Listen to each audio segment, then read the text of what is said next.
15 రోజులకు నెలకోసారి భజన కార్యక్రమం పెట్టుకోండి. కావాలన్నారు సాయంకాలం భజన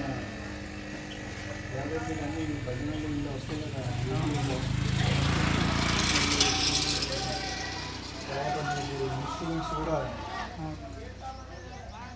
అంటే పెట్టుకుంటున్నాం భజనలు పెట్టుకుంటాం. అది చాలా మంచిది. ఎందుకంటే ఇప్పుడు బుద్ధుడు ఏం చెప్పిండు, సంఘం శరణం గచ్చామి అన్నది. అంటే మీరు ఒక్కరు మనం పూజ చేసుకుంటే ఎంత ఫలితం ఉంటుంది. మనం సంఘంలో కూర్చొని అంటే సత్సంగం అందరం కూర్చొని చేస్తే దానికి ఎన్నో ఇంతల ఫలితం ఉంటుంది. అందుకని మీరు చూడండి, పెద్ద పెద్ద స్పిరిచువల్ లీడర్స్ అంతా మెడిటేషన్ చేయిస్తారు. కొన్ని వేల మందిని పెట్టి మెడిటేషన్ చేయిస్తారు. అప్పుడు ఏమైందంటే ఆ ప్రాంతంలో ఉండే ఎనర్జీ, వైబ్రేషన్స్తో ఎనర్జీ మొత్తం మారుతుంది. ఎనర్జీ అంటే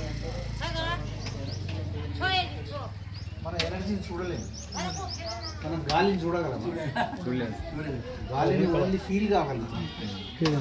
ఎనర్జీని కూడా అంతే ఫీల్ అవుతాం, చూడలేము ఎనర్జీని. ఇప్పుడు మనకు జ్వరం వచ్చే ముందు వీక్ అవుతాం.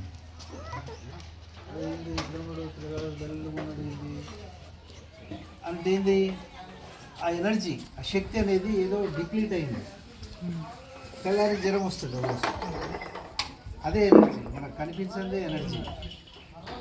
కాబట్టి మనం భజన చేసిన, ధ్యానం చేసిన, మెడిటేషన్ ధ్యానం చేసిన, సో ధ్యానం అనే దానికి కొంచెం దానికి గురువు దానికి ఒక పద్ధతిగా చెప్పలేదు. రకరకాల ధ్యానాలు